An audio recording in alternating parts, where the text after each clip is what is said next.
ज्ञान विज्ञान निश्चयः पश्यन्मदात्मकं विश्वं निविपद्येत वै पुनः। श्रीशुकवाच इत्यादिष्टो भगवता महाभागवतो निपा उद्धवः प्रणिपत्याह तत्र जिज्ञासुरच्युतम्। उद्धवोवाच योगीश योगविन्यास योगात्मन् योगसम्भव निःश्रेयसाय मे प्रोक्तस्त्यागः सन्न्यासलक्षणः। त्यागोऽयं दुष्करो भूमन् कामानां विषयात्मभिः सुतरां त्वयि सर्वात्मन् न भक्तेति मे मतिः।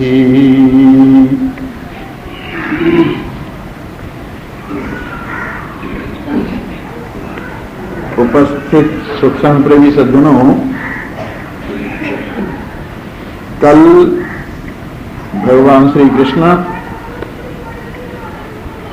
उद्धव जी को ये उपदेश दे रही थी कि हे उद्धव, तुम एक समझदार ज्ञानी की तरह से ज्ञान विज्ञान से संयुक्त हो जाओ, अपने आप को समस्त प्राणियों का अंतरात्मा अनुभव करो, आत्म अनुभव से संतुष्ट आत्म होकर निर्विघ्न आनंद पूर्वक अपने जीवन को जियो। जो अंदर के अंतराय हैं या बाहर के अंतराय हैं, उन अंतरायों से, विघ्नों से अपने आप को समझदारी पूर्वक बचाओ, व्यथित न होने दो। अपनी असंगता का ध्यान रखो,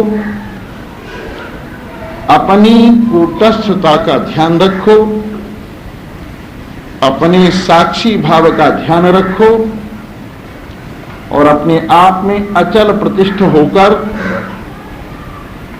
मानसिक उत्थान पतन का या शारीरिक उत्थान पतन का तमाशा देखो। ज्ञानेन्द्रियां, कर्मेंद्रियां अपने धर्मों में प्रवर्त रहें चाहे, और चाहे प्राण अंतःकरण अपने अपने धर्मों में लगे रहें, लेकिन तुम उन धर्मों से अपने आप में लेश मात्र भी गुण अवगुणवान मत हो। ये संसार के अंदर ना समझ लोग द्वैत बुद्धि को लेकर गुण और दोष की कल्पना से कर्म, अकर्म और विकर्म में भ्रमते रहते हैं। लेकिन ज्ञानवान समबुद्धि के कारण, सर्वत्र अद्वैत बुद्धि के कारण विधि और निषेध से ऊपर हुए हुए बालक की तरह से प्रारब्ध भोग करते हुए न इच्छा से कहीं प्रवृत्त होते हैं और न अनिच्छा से कहीं निवृत्त होते हैं। केवल जिस तरह से पत्ते को हवा हिलाती है, वैसे ही उनके शरीर को प्रारब्ध यथा योग्य व्यवहार में हिला रही है। लेकिन वो गुण दोष बुद्धि से युक्त होकर राग द्वेषवान नहीं है और जैसे संसार की क्रियाओं में असंग है, वैसे ही शरीर की क्रियाओं में असंग है। आगे भगवान कहते हैं कि उद्धव, सर्वभूत सुहृच्छांतो ज्ञान विज्ञान निश्चय। ज्ञान को केवल मात्र सुनकर फेंक मत दो। विज्ञान को केवल मात्र अनुभव करके फेंक मत दो। ज्ञान और विज्ञान के अनुसार जीवन बनाओ। ज्ञान कहता है सब शांत है, अशांति तेरे मन से भास रही है। ज्ञान कहता है सब सम है, विषमता तेरे अपने मन से भास रही है। ज्ञान कहता है सब एक है, अनेकता तेरे मन से भास रही है। ज्ञान कहता है तू सदा एक रस है, पर मन के धर्मों से तू अपने आप में भांति भांति के विकार लेकर दुखी होता रहता है। मन के विकारों को प्रकाशित करता हुआ भी तू मन के विकारों से बिल्कुल अलग है। जिस तरह से सड़क पर लगी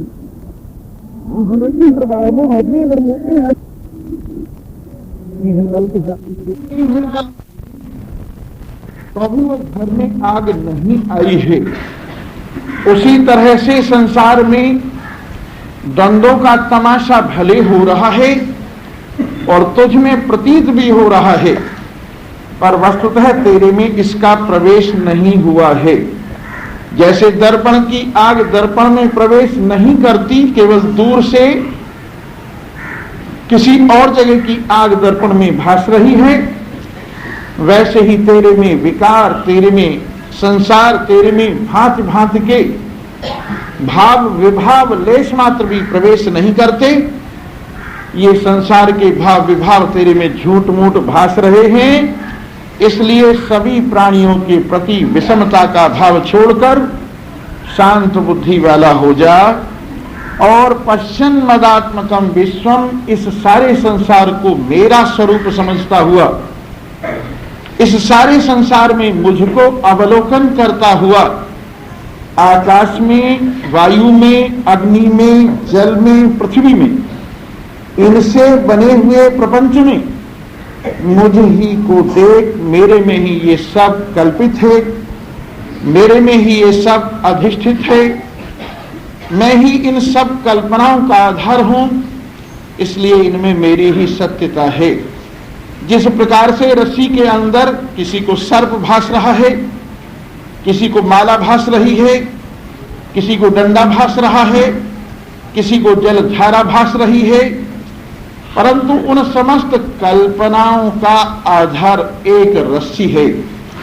उसी तरह से जो कुछ संसार में भास रहा है, उस विभ्रम का आधार केवल मैं आत्मा हूं, ऐसा निश्चय करके सारे संसार में मुझको भरपूर देख, कहीं भी मेरे से विपरीत न देखकर अशांति का वर्ण मत कर। ये अशांति तेरी बुद्धि से इस संसार को विषम देखने के कारण है, अन्यथा तू समता में विराजमान हो, अपने स्वरूप में विराजमान हो, अपनी महिमा में विराजमान होता हुआ आनंद मन।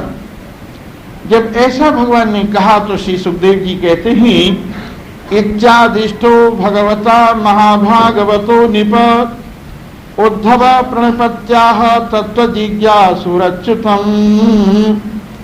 जब भगवान ने ऐसा आदेश दिया कि मैं लीला संवरण कर रहा हूं, तो आराम से संसार में ज्ञान पूर्वक विचरण कर, अपनी असंगता से युक्त होकर शरीर का तमाशा देख, अपनी कूटस्थता का अवलोकन करता हुआ संसार का तमाशा देख, अपने साक्षी भाव में विराजमान होता हुआ संसार का तमाशा देख। तो ये सुनकर हे राजन, तत्व जिज्ञासा जिनमें है, ऐसे उद्धव जी भगवान श्री हरि को नमस्कार करके कहते हैं, योगेश योग विन्यास योगात्मन योग संभव निशेषाय में प्रोक्तस् त्यागः संन्यास लक्षणः। हे योगियों के ईश्वर, हे योग से प्रकट होने वाले, हे योग के साक्षात स्वरूप, हे योग के आत्मा, आप शायद इन बातों को न समझे हो, गौर करके समझिए। योग का अर्थ है मन लगाना। किसमें मन लगाना? परमात्मा में मन लगाना। जो परमात्मा में मन लगाते हैं, परमात्मा उनके लिए प्रकट हो जाता है। इसलिए परमात्मा का नाम है योग संभव, क्योंकि योग में सार वस्तु परमात्मा ही है और सार वस्तु आत्मा हुआ करती है। इसलिए योग का आत्मा होने से भगवान योगात्मन ही। योग विन्यास समस्त योग के द्वारा जो गुप्त पूंजी प्राप्त की जाती है, परमात्मा में मन लगाकर जो हृदय में छिपा हुआ धन पाया जाता है, वो सचमुच परमात्मा देव हमारे आत्मा ही है। इसलिए उनका नाम योग विन्यास है। और योगियों में योगियों के अधीश्वर, योगियों के इष्ट देव हैं, इसलिए उनका नाम योगेश है। हे योगेश, हे योग विन्यास, हे योगात्मन, हे योग संभव, निशेष आय में प्रोक्तः, मेरे कल्याण के लिए आपने जो त्याग का वर्णन किया है, संन्यास पूर्वक त्याग, संसार को भी त्याग दूं और वासना को भी त्याग दूं। गृहस्थियों के लिए उपदेश दिया जाता है, संन्यास का त्याग मत कर, केवल मात्र संन्यास इस संसार का मन से त्याग कर दे, वासना से त्याग कर दे। संसार को ग्रहण करता हुआ भी निर्वासनिक रहे, संसार में रहता हुआ भी अपने मन को संसार में मत डूबने दे। लेकिन सन्यासी के लिए उपदेश है कि वो संसार का भी त्याग करे और संसार की वासना का भी त्याग करे। सन्यासी के लिए दोनों का परित्याग है। संसार को कैसे त्याग करे? संसार को धीरे धीरे अपने ज्ञानेंद्रियों के साथ जो मिलता रहता है संसार कमी करे। संसार को सुनने में कमी करे सन्यासी, संसार के संस्पर्श करने को कम करे, संसार के देखने को कम करे, संसार के रस लेने को कम करे, संसार में से गंध ग्रहण करने को कम करे। संसार में क्रिया हाथों से जो की जाती है उसको सन्यासी कम करे। संसार में जो गति होती है, चलना होता है, उसको सन्यासी कम करे। संसार में जो बोलना होता है उस क्रिया को सन्यासी कम करे। और इस तरह से सन्यासी संसार का भी और संसार की वासना का भी धीरे धीरे धीरे धीरे अपने आप में संग्रह करता हुआ चला जाए। जैसे सूर्य अपनी किरणों को शाम के वक्त अस्ताचल में जाते हुए एकत्रित करता जाता है, इकट्ठा करता जाता है, उसी तरह से सन्यासी को अपनी वासना को अपने में समेटते जाना चाहिए। और वृद्धावस्था जब आती है तो हमारे यहां दो प्रकार का सन्यास कहा गया है कि एक तो सन्यास है ब्रह्मचर्य अवस्था से ही जो ले लिया जाए, और दूसरा सन्यास है गृहस्थ के बाद वानप्रस्थ में होते हुए सन्यास लिया जाए। तो ये दोनों प्रकार के सन्यास, गृहस्थ को न भोग कर सन्यास और गृहस्थ को भोग कर सन्यास, ये दोनों बातें बताती हैं कि प्रत्येक मनुष्य को 50 साल के बाद तो सन्यासी हो ही जाना चाहिए। 50 साल के बाद तो इन विषयों का भोगना छोड़ ही देना चाहिए। 50 साल के बाद तो खाने पीने में लालच उसको छोड़ ही देनी चाहिए। 50 साल के बाद तो पहनने में विशेष रुचि, विशेष फैशन उसको छोड़ ही देना चाहिए। और इस तरह से धीरे धीरे अपने इस मन को संसार से अलग करने का प्रयत्न करना चाहिए। लेकिन जो 25 और 50 के बीच में है, ब्रह्मचारी के लिए भी ये उपदेश है संसार का भोग न करके विद्या ग्रहण करे। ब्रह्मचारी को भी ये उपदेश है विशेष रूप से संसार के इन विषयों का गुलाम न होकर विद्या ग्रहण करे। गृहस्थ में भी ये उपदेश है, यहां भी सावधानी से संसार को भोगे। जिस तरह से कोई आदमी किसी चीज को, जैसे विष है, विष को हाथ में ले लो, लेकिन देखो हाथ में घाव नहीं होना चाहिए। अगर हाथ में घाव है तो विष रखा हुआ अंदर चढ़ जाएगा हाथ में से। उसी तरह से अगर मन में विषयों की विशेष आकांक्षा है तो संसार का भोग भोगते भोगते ऐसी आदतें पड़ जाएंगी जो आपका मन भोगों से अलग नहीं होने देंगी। इसलिए गृहस्थ में भी गृहस्थ का सुख भोगो, पर नियम से भोगो, संयम से भोगो, अपनी स्मृति को भ्रष्ट न होने दो, अपनी साधना को भ्रष्ट न होने दो। और ध्यान रखो, मनुष्य शरीर विषयों के लिए नहीं मिला है, मनुष्य शरीर परमात्मा की प्राप्ति के लिए मिला है। ऐसा समझकर 25 साल संसार के साथ रहो और इसके बाद तुम प्रेम से परमात्मा की ओर बढ़ो। धीरे धीरे धीरे धीरे अपने सच्चे साथी को, अपने सच्चे धन को, अपने सच्चे सहारे को, अपने सच्चे माता पिता को अपने साथ जोड़ते जाओ और इस संसार के संबंध को कम करते हुए चले जाओ। हालांकि होता तो यह है कि आदमी ज्यों-ज्यों वृद्धावस्था की ओर जाता है, त्यों-त्यों संसार में ममता अधिक से अधिक बढ़ती जाती है। शरीर के साथ मोह और संसार के साथ संबंध और संबंध का मोह इतना बढ़ता जाता है, इतना बढ़ता जाता है कि आदमी को हर वक्त संसार का चिंतन बना रहता है। लेकिन ये नहीं होना चाहिए। वृद्धावस्था में चाहे कितना ही कष्ट सहन करना पड़े, लेकिन मन परमात्मा में लगाना चाहिए, तभी इसकी शोभा है। संसार तेरी ओर से आंख फेर रहा है, संसार तेरी ओर से मन फेर रहा है, संसार तुझे कूड़ा करकट समझ रहा है। तेरे सगे संबंधी तेरा घर में निवास करना ठीक नहीं समझते। वो कहते हैं अब तो काशी में रहिए आप जाकर, वो कहते हैं हरिद्वार में रहिए अब तो जाकर, वो कहते हैं किसी महात्मा के साथ हो जाइए अब तो। इसका अर्थ ये है, चाहे तुम्हारे सुपुत्र ही हैं, कुपुत्र तो गाली दे देकर ये बताता है कि संसार से मन हटा, और सुपुत्र जरा सभ्य भाषा से, सभ्य शब्दों से और सभ्य क्रियाओं से ये बताता है कि संसार से मन हटा। लेकिन हम फिर भी इस संसार में मन लगाए हुए हैं। ये सचमुच हमारा विमोह है। इसलिए हमें धीरे धीरे संसार और संसार की वासना दोनों का त्याग करना चाहिए। सन्यासी की शोभा इसमें नहीं है कि वो इन पदार्थों को देखता फिरे, वो इन प्राणियों को देखता फिरे, वो इन जगहों को देखता फिरे, वो इन शहरों को देखता फिरे, वो इन पेड़ पौधों को देखता फिरे। सन्यासी की शोभा यह है, जितना हो संसार को कम देखे, अपने आप को अधिक देखे।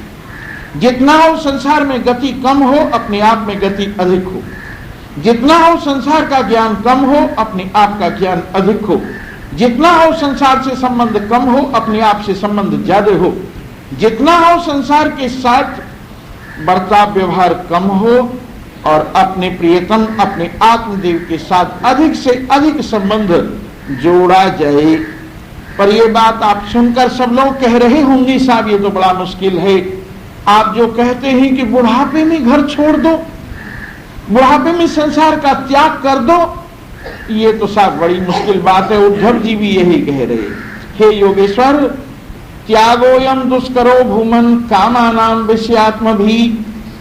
जिनका मन विषय के आकार में परिणित हो गया है, जो विषयों को ही सब कुछ समझने वाले ही, जिनका जीना मरना सब कुछ विषय ही हो गया है, और जो इस संसार में बहुत लगाव वाले ही, उन कामी लोगों के लिए हे भूमन, एक रस परमात्मा, सब में रहने वाले परमात्मा, सबकी सत्ता परमात्मा, सबकी वास्तविकता है ईश्वर, उनके लिए त्याग बड़ा मुश्किल है।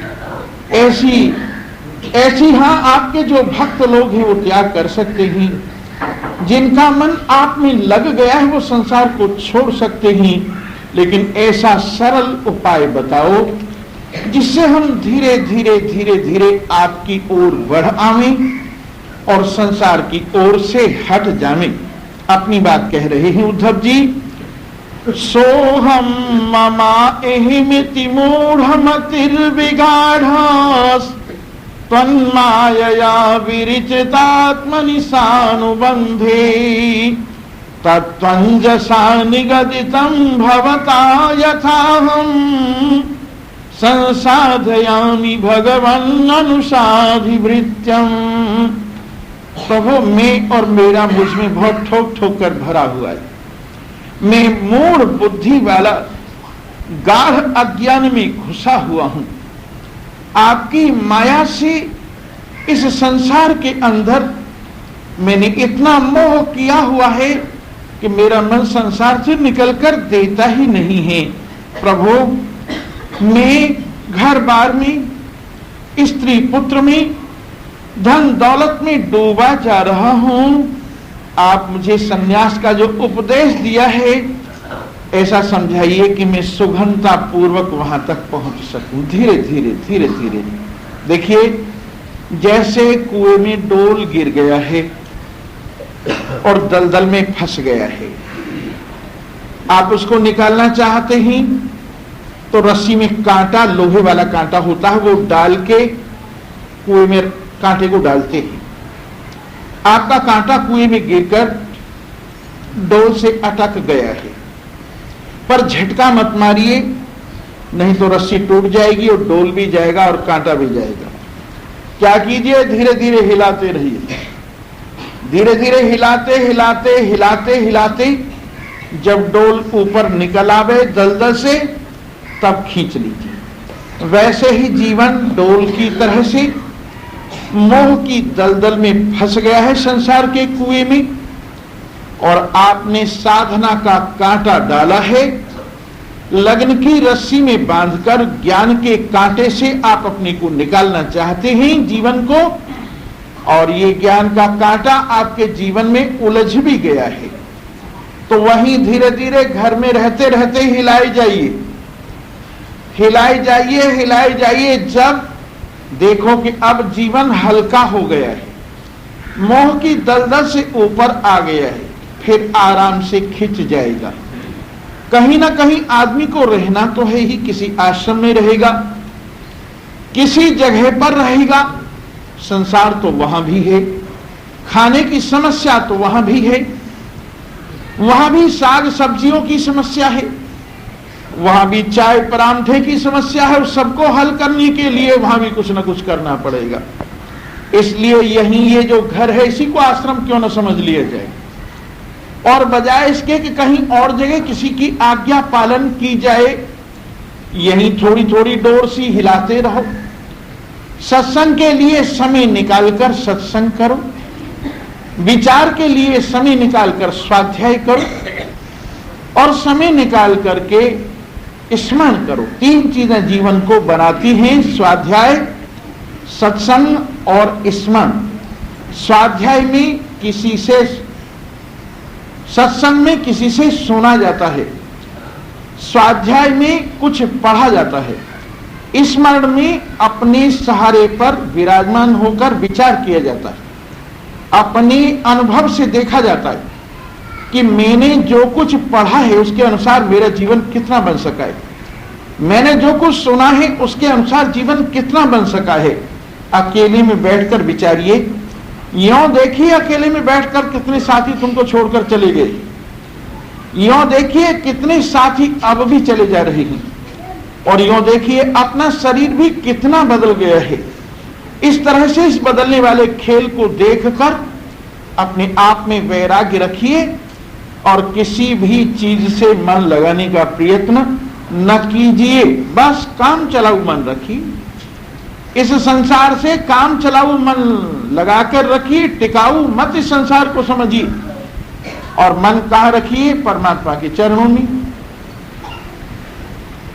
मन परमात्मा के चरणों में रखिए, कहीं भी संसार में अपने आप को मत उलझाइए, न किसी को प्रिय बनाइए न किसी को अप्रिय बनाइए। यहां प्रिय बनाने से भी रोना पड़ता है और अप्रिय बनाने से भी रोना पड़ता है।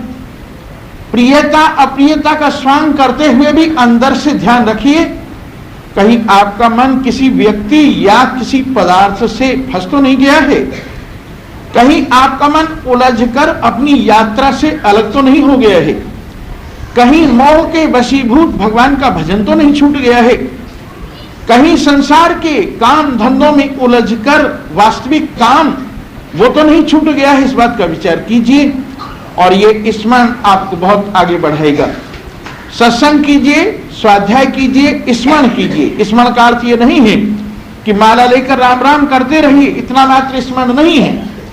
अपना बही खाता देखिए, अपने जीवन को पढ़िए, आप कहां से कहां कितनी उन्नति आपने की है, कितना आपका मोह कम हुआ है, कितना आपका लोभ कम हुआ है, कितनी आप में से वासना कमी हुई है, कितना भगवान के प्रति प्रेम बढ़ा है, और कितने आप अपने को संभालने में सारे दिन और सारे जीवन सफल हो सके ही, इस बात का ध्यान कीजिए। और इस तरह से धीरे धीरे उन्नति आपके घर में रहते रहते ही होती चली जाएगी। जो जवान ही काम करें, डटकर काम करें, हिम्मत से काम करें, परंतु सत्संग वो भी करें, स्वाध्याय वो भी करें, समय निकाला जा सकता है। समझदार आदमी समय निकाल लेता है। जब तुम विवाह के लिए समय निकाल सकते हो, जब तुम किसी के मरने जीने में समय निकाल सकते हो, जब तुम क्लबों के लिए समय निकाल सकते हो, जब तुम सिनेमाओं के लिए समय निकाल सकते हो, जब तुम गप्पों के लिए समय निकाल सकते हो, तो क्या परमार्थ के लिए समय नहीं निकाल सकते? यहां से एक माई जाते जाते कहती है, मुझे बड़ा काम है, अब तो मैं चल रही हूं, गली में दूसरी माई मिल गई, 1 घंटा बात करते करते हो गए, और कहती जाती है, मुझे बहुत काम है आज, मुझे जल्दी जाना है, फिर 1 घंटा लगा दिया। तो इस तरह से हम अपना समय कितना बर्बाद कर रहे हैं। क्या इस समय में से हम कुछ समय बचा ही नहीं सकते? अरे जरा सावधान हो और मन को समझाओ कि अफसोस मूढ़ मन तो मुद्दत से सो रहा है, सोचा न यह कि घर में अंधेर हो रहा है। अफसोस मूढ़ मन तू मुद्दत से सो रहा है, मुद्दत से सो रहा है। सोचा न यह कि घर में अंधेर हो रहा है, अंधेर हो रहा है। 84 लाख मंजिल तय करके मुश्किलों से, तय करके मुश्किलों से, जिस घर को तूने ढूंढा उस घर को खो रहा है, उस घर को खो रहा है। सोचा न यह कि घर में अंधेर हो रहा है, अंधेर हो रहा है। अनमोल श्वास तेरी बातों में जा रही है, बातों में जा रही है, बातों में जा रही है। हीरे को छोड़ कंकड़ और कांच ढो रहा है, और कांच ढो रहा है। सोचा न यह कि घर में अंधेर हो रहा है, अंधेर हो रहा है। सत्संग ज्ञान गंगा उसमें न मारा गोता, सत्संग ज्ञान गंगा उसमें न मारा गोता, उसमें न मारा गोता।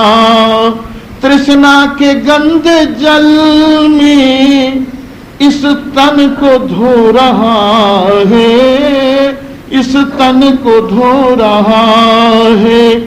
सोचा न यह कि घर में अंधेर हो रहा है, अंधेर हो रहा है। संसार सिंधु तुझसे क्या खाक पार होगा, क्या खाक पार होगा।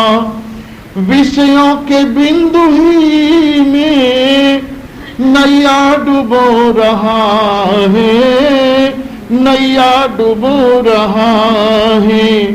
सोचा न यह कि घर में अंधेर हो रहा है, अंधेर हो रहा है। पर जिसको ये ख्याल ही न हो बेचारे को कि मैंने कितना कुछ लुटा दिया है, मिला कुछ भी नहीं है, उस बेचारे को क्या पता कि किस तरह से जीवन बेकार चला जा रहा है। हाँ, जिसको कुछ ज्ञान है, जिसको कुछ समझ है, जिसको कुछ सत्संग है, जिसको कुछ विचार है, वही जानता है कि मेरा जीवन बिना कुछ दिए चला जा रहा है, ये घाटे का सौदा हो रहा है। इसलिए वो सावधान होकर अपने जीवन का सदुपयोग करता है। कौन कहता है कि तुम आराम न करो, पर क्या तुम आराम करते हो? सच बताओ। जब तुम गद्दे पर पड़े रहते हो तब भी तुम्हारा मन बेचैन रहता है, तो तुम्हें आराम कहां? जब तुम एयर कंडीशन लगाकर अपना कमरा चारों ओर से बंद करके सो जाते हो तब भी तुम्हें शांति और चैन नहीं है। बोलिए आराम कहां?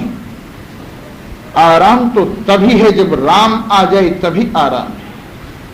आराम तो तभी है जब तुम्हारा मन राम में आ जाए और राम तुम्हारे मन में आ जाए, तब आराम है। तुम्हारे मन के धरातल पर राम नहीं आए तो आराम कैसा? तुम्हारे मन के धरातल पर समता नहीं आई तो आराम कैसा? तुम्हारे मन के धरातल पर निश्चिंतता नहीं आई तो आराम कैसा? त्रिलोकीनाथ अखिल ब्रह्मांड नायक से तुम्हारा संबंध नहीं जुड़ा तो आराम कैसा? इसलिए आराम पाना चाहते हो तो आराम के लिए प्रयत्न करो। अपने हृदय की सेज पर, समता की सेज पर मनसा राम को लिटाओ और कहो टुक रंग महल में आओ कि निर्गुण सेज बिछी। अरे टुक रंग महल में आओ कि निर्गुण सेज बिछी। टुक रंग महल में आओ कि निर्गुण सेज बिछी। जहां पवन गमन नहीं हो, जहां पवन गमन नहीं हो, जहां नहीं सूर शशि। टुक रंग महल में आओ कि निर्गुण सेज बिछी। टुक रंग महल में आओ कि निर्गुण सेज बिछी। जहां प्रिया प्रियतम मिल एक मुक्ति की होई हंसी। मुक्ति की होई हंसी। टुक रंग महल में आओ कि निर्गुण सेज बिछी। जहां चरण दास गलतान की शोभा अधिक लसी। की शोभा अधिक लसी। टुक रंग महल में आओ कि निर्गुण सेज बिछी। कि निर्गुण सेज बिछी। कि निर्गुण सेज बिछी। आपके हृदय में ही सतोगुण रजोगुण तमोगुण से परे स्वस्वरूप की सेज बिछी हुई है। ऐसी सेज जिसको कोई लुढ़का नहीं सकता, जो स्थिर सेज है, जो अपनी सेज है, अपने प्रियतम के साथ जहां एकता हो जाती है और जहां पर ये वृत्ति सदा सदा के लिए अपने प्यारे को पाकर खो जाती है, उसी सेज पर आ जाओ। जरा देखो तो सही, संसार से अपना मन हटाकर इस अपने स्वरूप की सेज पर आराम पाकर देखो तो सही। सैंपिल लेकर देखो, कहीं दूर नहीं जाना है, कहीं दूर नहीं जाना है आराम पाने के लिए। क्यों तीर्थों पर भटकता फिरता है? क्यों जहां तहां आश्रमों की खाक छानता फिरता है? क्यों जहां तहां अपने मन को डामाडोल करके इस कस्तूरी की सुगंध के पीछे भाग रहा है? ये कस्तूरी तेरे अपनी नाभि में है, जिसकी सुगंधी तुझे बाहर से आती हुई प्रतीत हो रही है। ए कस्तूरी वाले मृग, कस्तूरी तेरे अंदर तेरे स्वरूप में से सुगंधी उड़ रही है। ये रूप बाहर नहीं है, तेरी आंखों से टपक कर तेरा ही रूप बाहर तुझे नजर आ रहा है। बाहर सौंदर्य नहीं है, तेरी ही शोभा तेरे ख्याल से बाहर छाया रूप से दिख रही है। जरा अपने आप को देख, अगर तूने अपने आप को देखा होता तो सबको देख लिया होता।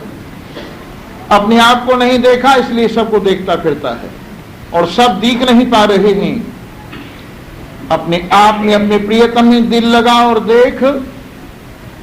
दुल्हा सोवे है अटारी में, जगा ले सजनी, दुल्हा सोवे है अटारी में, जगा ले सजनी, दुल्हा सोवे है अटारी में।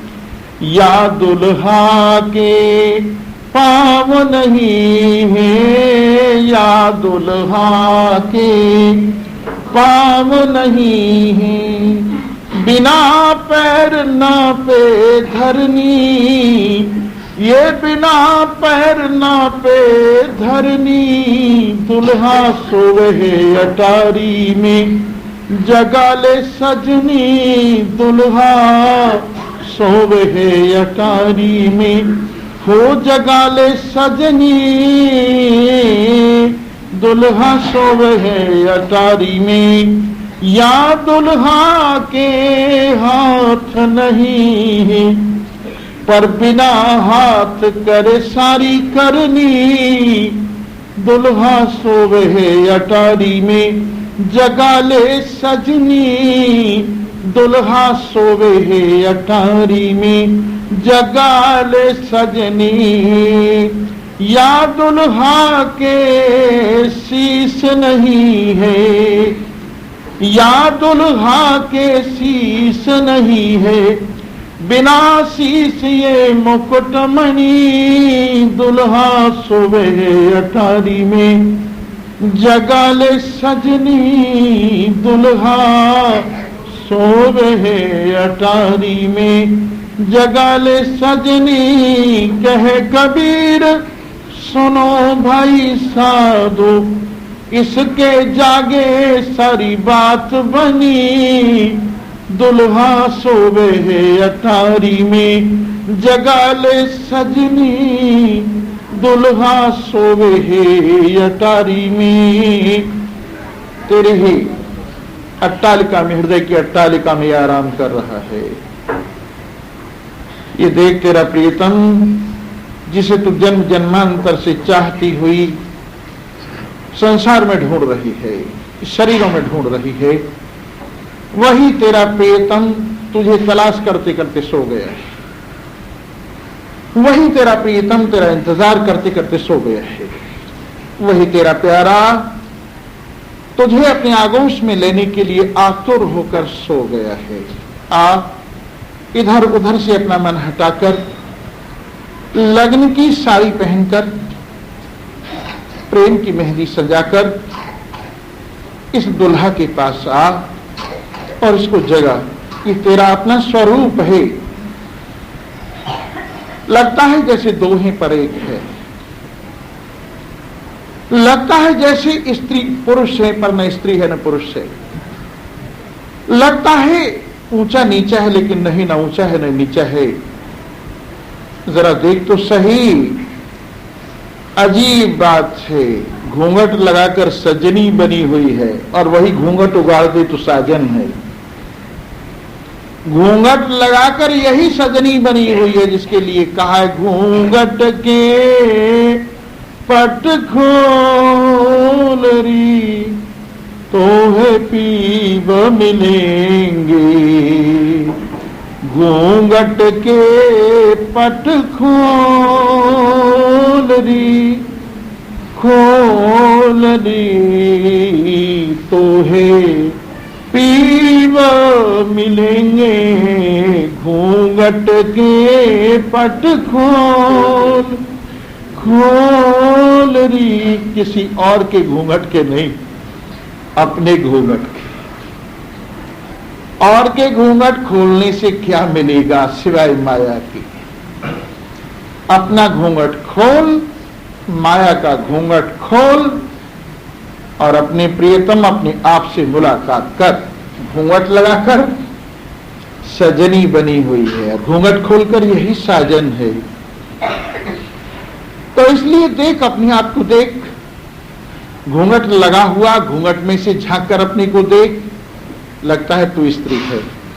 घूंघट खोलकर अपने आप को देख, सचमुच तू न स्त्री है न पुरुष है। तो घूंघट के पट खोल हे री, घूंघट के पट खोल री, तो है पीव मिलेंगे।